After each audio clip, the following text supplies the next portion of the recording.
Cristo, para sempre seja louvado. Caríssimos irmãos, queria iniciar esta homilia fazendo uma pergunta para vocês, mas apenas para que vocês possam fazer uma breve reflexão a partir desta pergunta. Quanto tempo você dedica à oração? Quanto tempo você dedica a se colocar na presença de Deus? Essa pergunta, ela é muito importante porque hoje nós escutamos no Evangelho Jesus que na madrugada estava em oração. A oração, ela deve ser o centro da nossa vida. E vocês sabem muito bem qual é a oração mais perfeita que nós podemos elevar a Deus. A oração mais perfeita que nós elevamos a Deus é a Eucaristia. Na verdade, quem eleva ao Pai esta oração, une a nossa oração a dele, por isso é a oração mais perfeita, é o próprio Jesus. Por isso que é muito importante, e para todos aqueles que podem participar da Eucaristia, como é bom iniciar o dia participando da Eucaristia, participando dos sacramentos.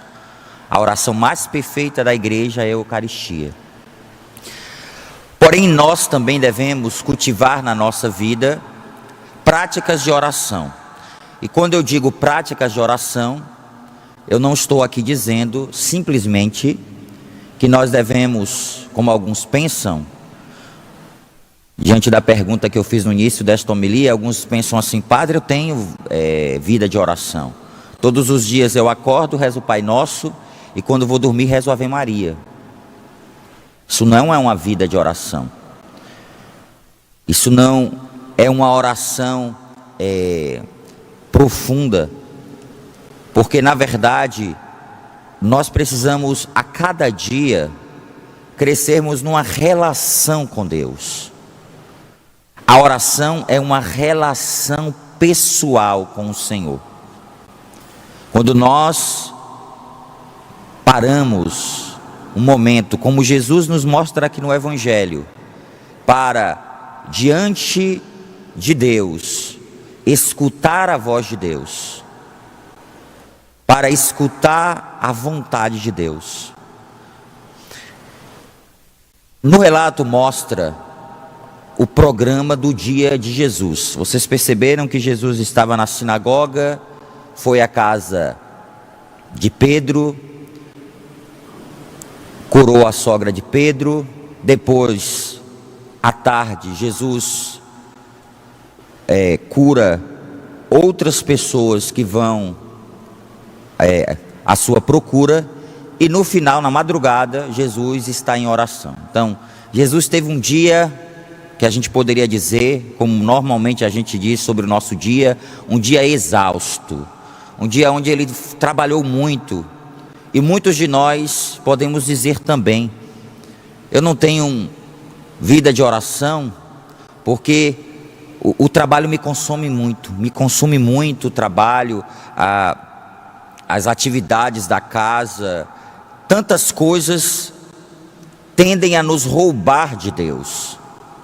Tantas coisas que são lícitas, são importantes, o nosso trabalho é importante, o cuidado da casa é importante, existem muitas coisas que são importantes para nós, porém, não podemos deixar de cultivar a vida de oração, parar com Deus, porque quando nós paramos com Deus, nós aprendemos qual é a vontade de Deus para nós.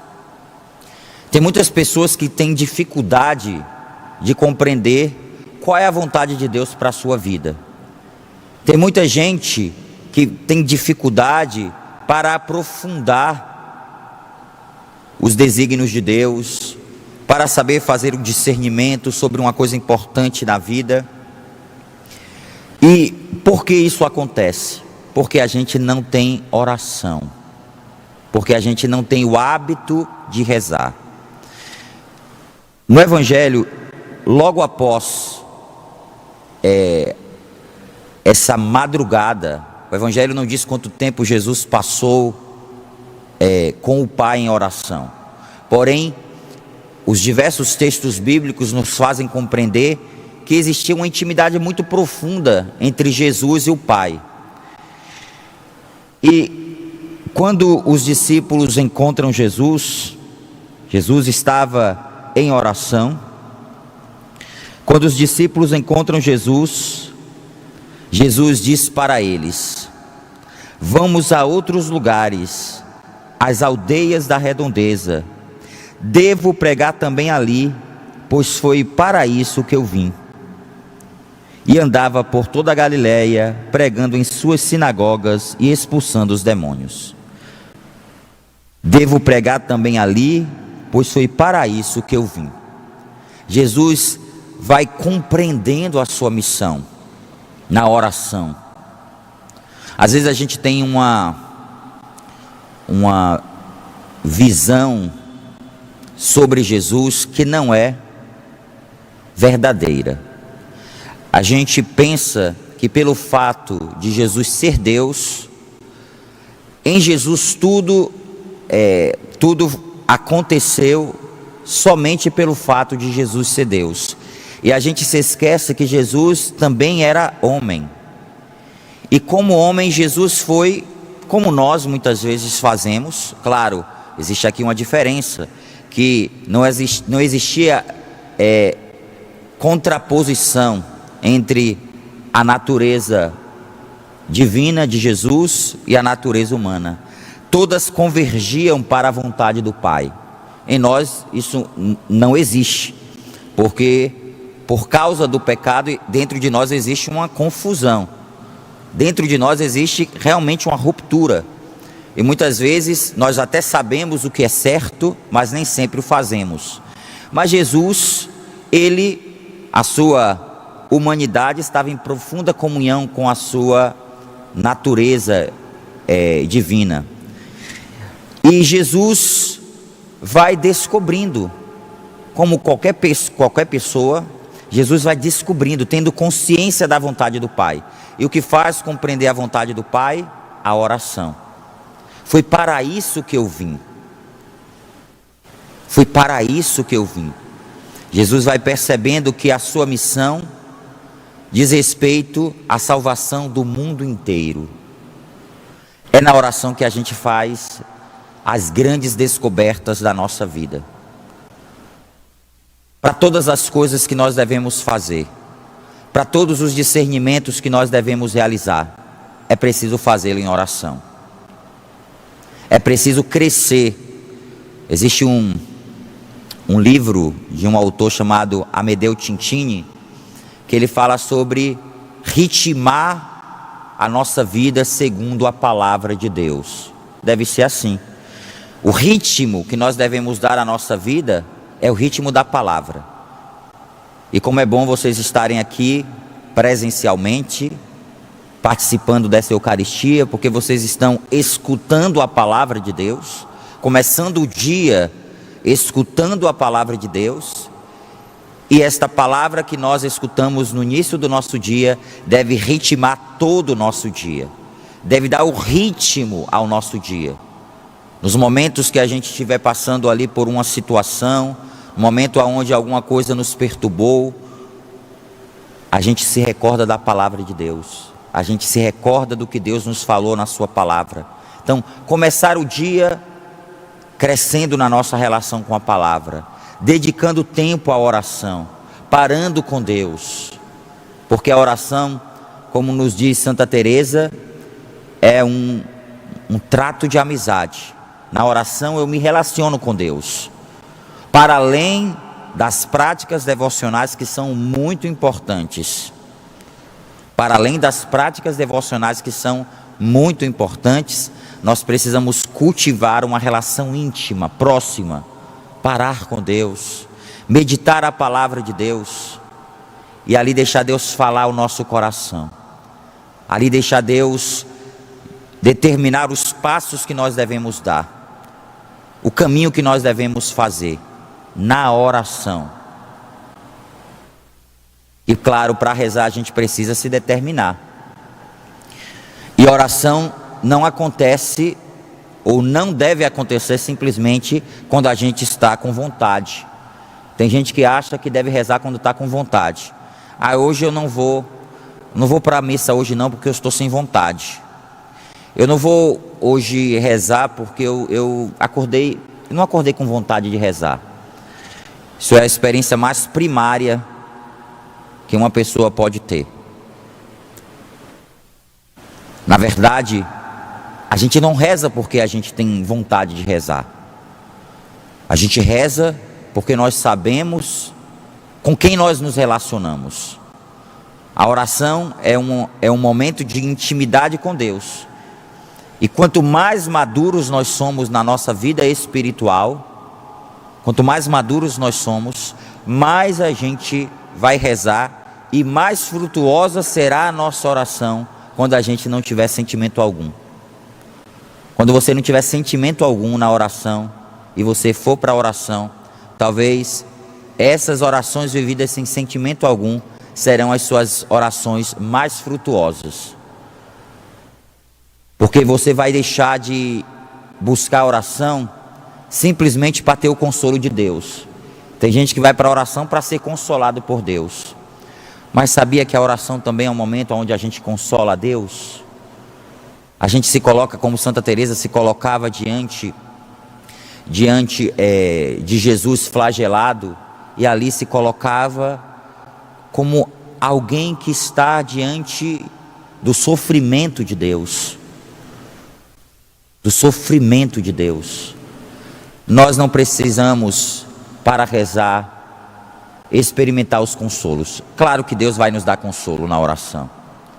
É claro que a nossa oração vai ter momentos onde Deus vai nos consolar, mas não deve ser o motivo central da nossa busca pela oração, os consolos.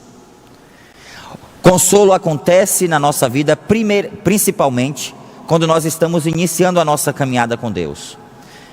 Quando eu tive a minha experiência com Deus em 1999, há mais de 20 anos atrás, eu tive uma experiência muito forte.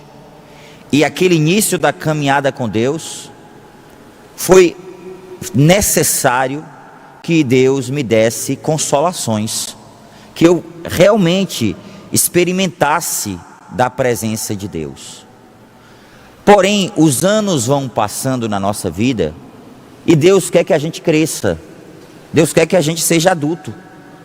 Se no início Deus permite que a gente experimente de uma presença muito forte dele, porque sem isso a gente não iria perseverar, aquela experiência primeira precisa acontecer com sentimentos, mas os anos vão passando na nossa vida e dentro de nós essa experiência vai sendo amadurecida, e sendo amadurecida a ponto de a gente colocar-se diante de Deus e perceber a condução de Deus, porque Deus ele vai purificando, nos purificando. Deus vai te purificando. Quantas coisas aconteceu na sua vida e são purificações de Deus?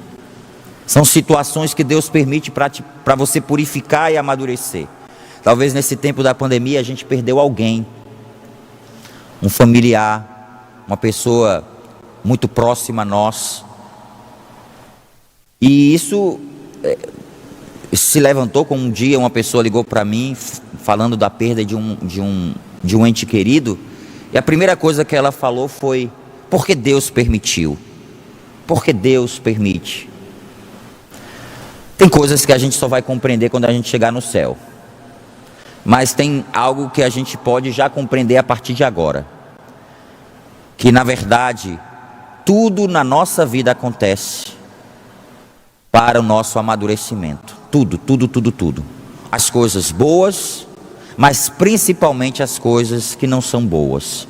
Mas como você vai compreender que essa situação, ela tem como finalidade o seu crescimento, o seu amadurecimento, se você reza? Quando você não reza, a primeira coisa que você vai fazer é culpar Deus dos males que acontecem contigo, com você. Mas muitas vezes a gente não para perceber que tem males que somos nós mesmos os provocadores. E tem outros que acontecem na nossa vida. E quando nós cultivamos a oração, tudo na nossa vida vai sendo vivido de modo adequado. A oração nos faz perceber todas as coisas. Vamos pedir ao Senhor essa graça, colocar diante do altar de Deus, nesta Eucaristia, que é a oração mais perfeita. É a oração mais perfeita porque é a oração que o próprio Deus encarnado, o Verbo divino que se encarnou, eleva ao Pai. E o Pai escuta a oração de Jesus, e escuta a nossa oração porque unida à oração de Jesus. No altar colocamos as nossas orações, e Jesus a eleva ao Pai. Vamos pedir que em cada Eucaristia o Senhor renove no nosso coração essa experiência de oração, para que sejamos homens e mulheres de oração, que a oração se torne algo constante na nossa vida, para que assim se torne constante também essa capacidade de compreendermos a voz de Deus, a condução de Deus na nossa vida. Louvado seja nosso Senhor Jesus Cristo. Para sempre seja louvado.